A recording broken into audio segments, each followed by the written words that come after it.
Welcome, everyone. Welcome to my talk about upgrading to Angular without ngUpgrade. Who here still has AngularJS in their application? All right, it looks like almost everyone. So you're at the right talk, and we're going to go over some new ways to do it. So first, who am I? My name is Erin Coughlan, and I work on two main projects. The first is the Google Marketing Platform, and the second is a cross-product component library. This is the Google Marketing Platform homepage. This Google Marketing Platform allows advertisers and marketers access to all of the websites they need. So Google Analytics, Google Tag Manager, Google Search Ads, and several more. We built this, it was recently launched about like 6 months ago, and we have 200,000 lines of code. This is currently part AngularJS, part Angular, and we are working on upgrading it. The second is a component library. So this is the header in all of those applications that I just mentioned in the Google Marketing Platform. This is a shared component library across all of the products, and it was written in AngularJS. The tricky part about this is we don't control or own any of these products' tech stacks. For various reasons, they've gone through and chose different frameworks. Some are in AngularJS, some are in Angular, some are in Angular Dart, some are in Google Web Toolkit, one's also in Polymer, and so end up with this mess of different products and technologies.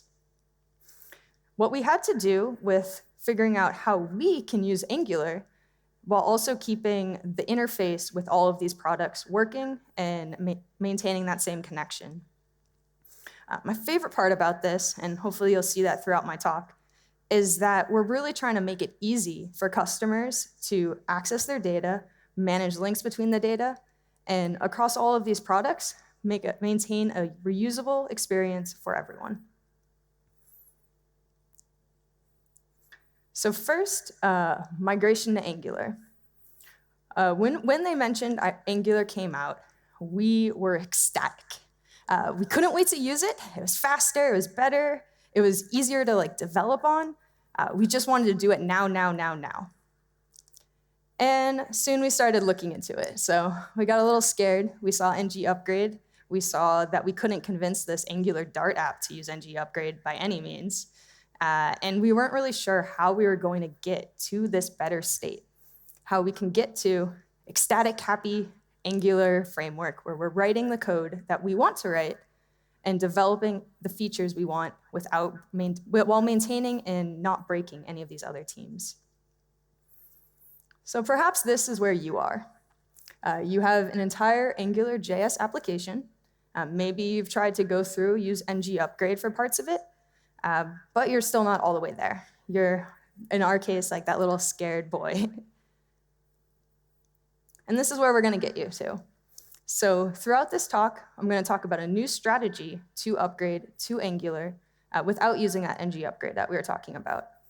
And this will eventually get you to this full Angular stack. So how do we get there? If you saw Sam's talk this morning, this might look familiar. But basically, we start upgrading just one component. We switch one component from AngularJS to Angular, and now we can move forward. We do a few more components. Eventually, we have an entire page of Angular. We do some more pages. Over here, we upgraded the rest of the pages in the application to Angular. And finally, we update this route. This magical part that gets us our exciting fireworks, everything is Angular. But as I mentioned, we are a component library. It's not feasible for us to go through and update all of these different applications to Angular. In our other application, the Marketing Platform Home, with 200,000 lines of code, it's difficult for us to rewrite the entire thing. We can't just throw it out and start over. Enterprise applications, large code, every single one of these situations is difficult to rewrite while also maintaining all of the features. So it's not something we can go to a product manager, say, hey, for 2 years, we're going to rewrite our application in Angular. You can't have any features, I know they make money, but sorry, it just doesn't work for us. So we're looking at these other strategies. So components. We're going to start with components because this is really the base of your application. This is where all of the UI is formed and what we're actually building from. We had this crazy idea. So what if we could write an Angular component but use it as if it was AngularJS? What if we could bridge these two technologies without extra framework or extra dependencies? And to our rescue, Angular Elements, about a year ago, was announced. So Rob was talking about how Angular Elements can help improve cases, like on my team. So Angular Elements allows you to use Angular outside of this single-page application model. You can have a single component and then put it in lots of different places. It's great for creating widget libraries, like our common header, like that common navigation. And it's also amazing for mixed environments. So Angular, AngularJS, that Angular Dart application, we can use the Angular Elements root and actually build out to all of these. So this is Rob. Angular Elements let you use Angular components as if it were a native button. So this is something the DOM is used to. We have our button. You can change attributes on this button. You can fire custom events, listen to those events, respond to it. Great, everything's magical. And this was amazing for us too. So it's supported in almost every browser. IE is working on it, but there are polyfills available. So again, I'm working on an enterprise application. I can't tell everyone just to use Chrome. It's just not feasible for us. So this really helped drive down that we can move forward with this solution. So let's see how it works. So this is AngularConnect. We have our dinosaurs. They're up here now. So we're going to create a dinosaur tag. And this is just an Angular component as if you would write it normally. We have inputs, we have outputs, species and roar in this case, and we've just created an Angular component. Then we go through and we bootstrap our application. We have an entire elements module, which will contain all of our Angular elements, and then we bootstrap it. Inside this box is where all of the magic is going to happen. So we're going to expand this box out. Just stick with me for a second. So this is our Dino element. Create custom element is coming from the Angular Elements library. We pass in our Dino component, which we've just built, and this injector, which is the shared context for it. We use our own selector, -CE in this case, is for custom element, and I'll tell you why that's important in a minute. And then we define it. This now gives us a custom element based off of our dinosaur component. And that's what I said. So you want to use different selectors to differentiate Angular components from your custom elements and from your AngularJS component, which we're going to get into later. When you put it in the browser, you have to know which component to render. So this is just a tip that our team uses, and feel free to adopt any form of it on your own. So we have this custom element. Let's just use it in AngularJS. Has anyone actually tried to use a custom element in AngularJS? Maybe with Polymer or anything? Okay, no. So I'm just going to tell you it doesn't work. This is very, very painful to try and do. The biggest issue here is that AngularJS is expecting attributes. So everything in AngularJS is an attribute, whereas our custom elements are all properties. You can think of one way to fix this by writing your components all with attributes. But then you end up with strings and parsing a bunch of JSON and complex interfaces, and it's just not good. So we want to use properties. We want to stick with that interface for our custom element. Second are these custom events. So our custom element is firing all of these custom events. AngularJS does not know that these are being fired. It has no way to run change detection. It doesn't have that root scope.apply, if people remember that. We just don't know what's happening at all, so there's no way to respond to it.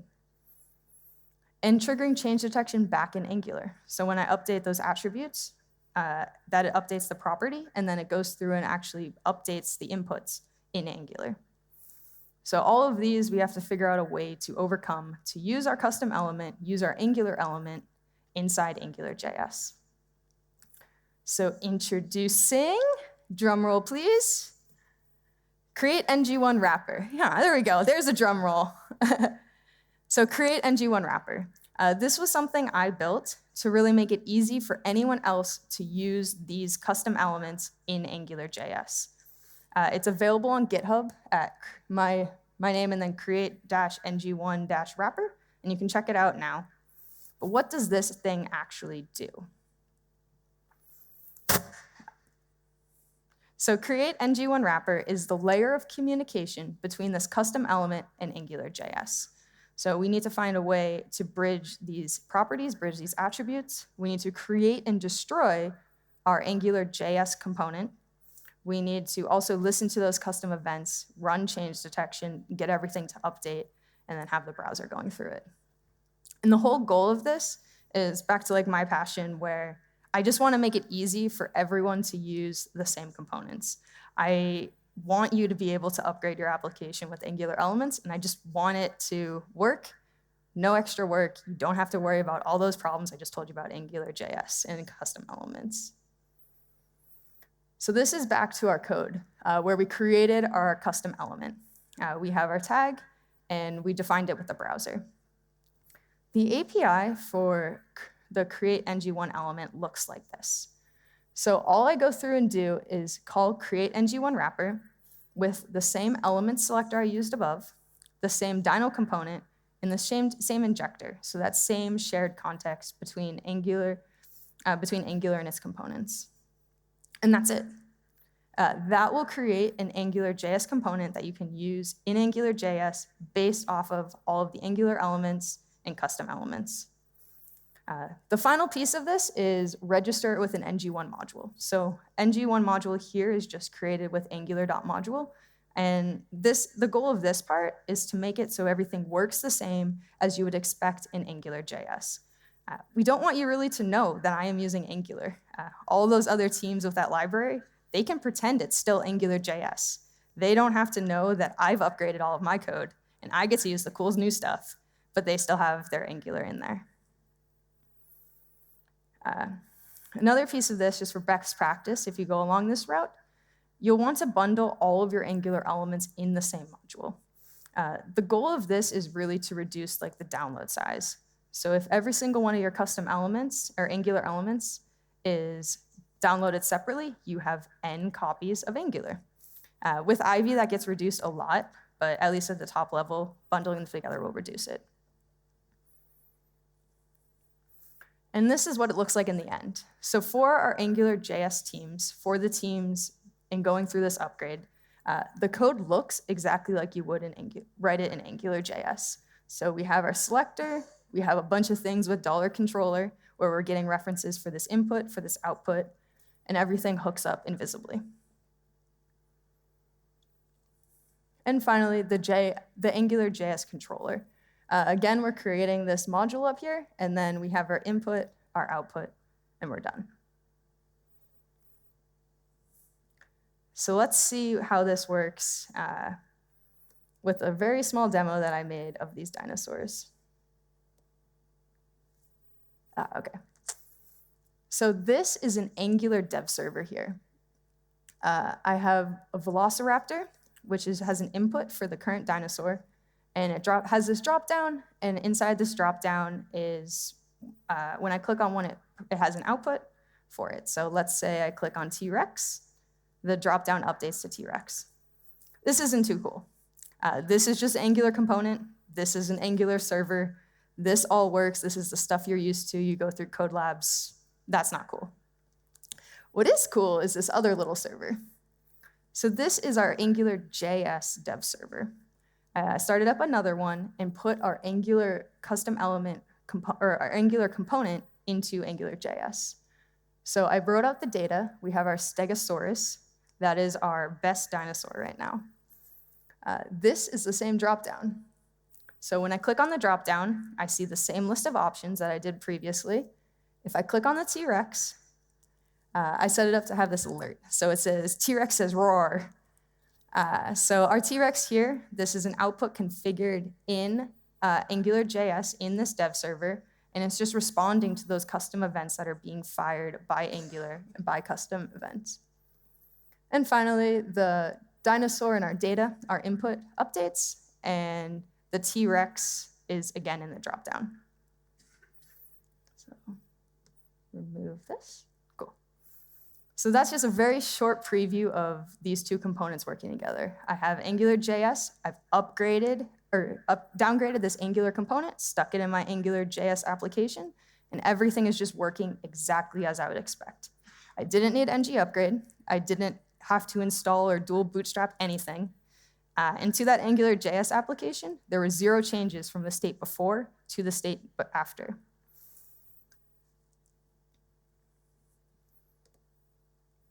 So can anything be an Angular element?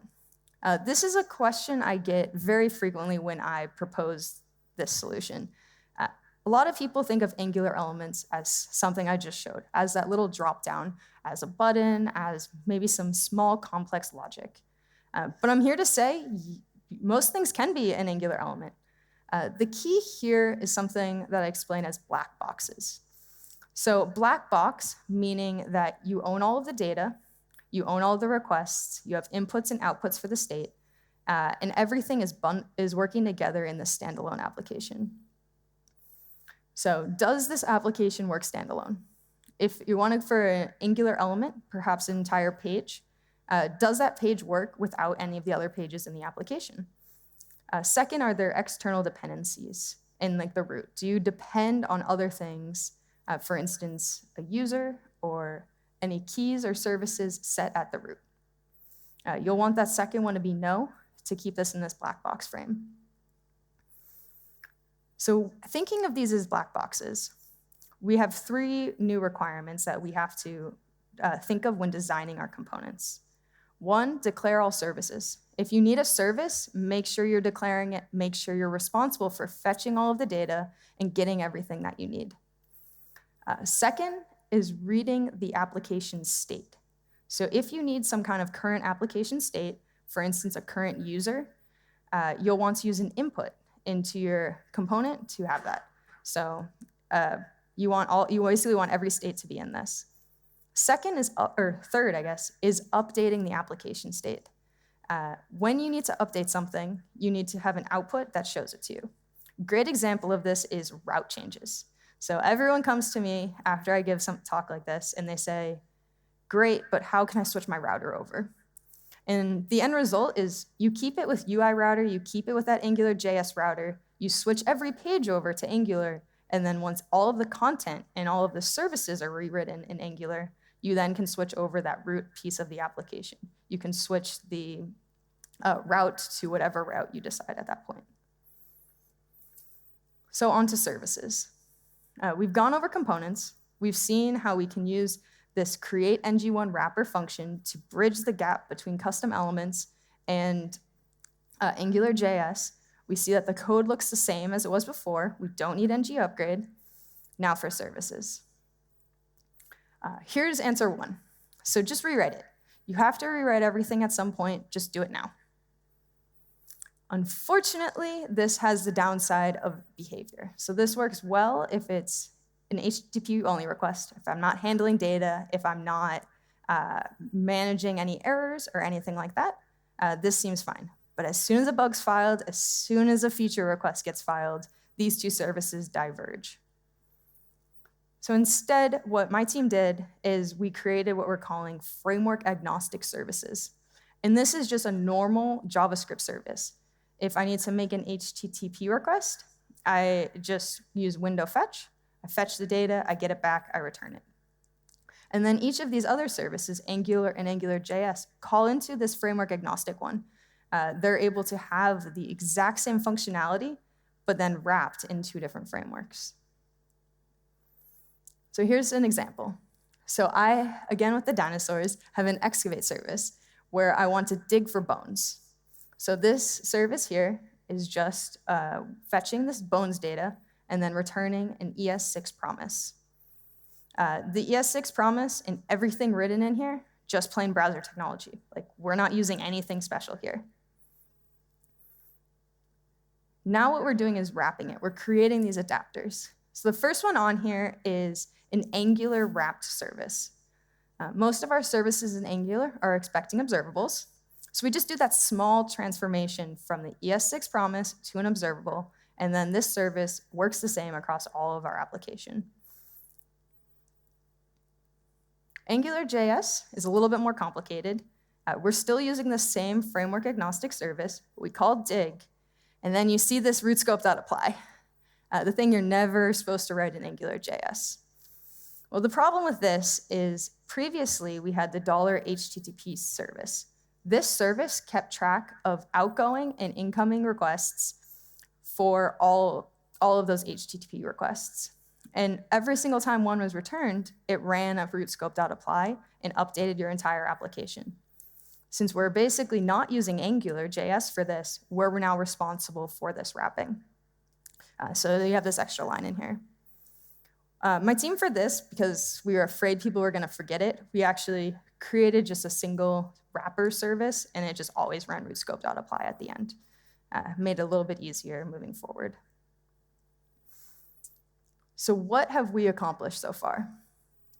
So we have this framework agnostic service. We have it written in AngularJS and Angular. But the really cool thing here, and the reason I love this answer, is because I can put it in Angular Dart. I can put it into Polymer, and I can put it into Google Web Toolkit. All of the frameworks I have to work with, we haven't changed it. And if a new Angular comes out, or if you have to migrate to some other service, you still have this framework agnostic one. You're still moving forward, and you never have to rewrite the core logic of your application again. And what else have we looked at? We had this picture of everything being AngularJS, and we've upgraded one component in here. We've switched one component to Angular. If that is like me with a component library, that's all I needed to do. I didn't have to actually finish doing the tree. But for the Google Marketing Platform Home project, we then continue to go up this entire tree and migrating one component, one page, one service at a time until we have our entire application in Angular, and we get to be excited again. So we no longer have to have this mixed state. We just have the excitement of using Angular without having to worry about any other frameworks, because everything we wrote still works. The custom elements still work. The framework agnostic service still works. And we're able to move forward in that manner. And with that, I would just like to say thank you. There's a link to the slides and the GitHub link for the Create NG1 wrapper. Try it out.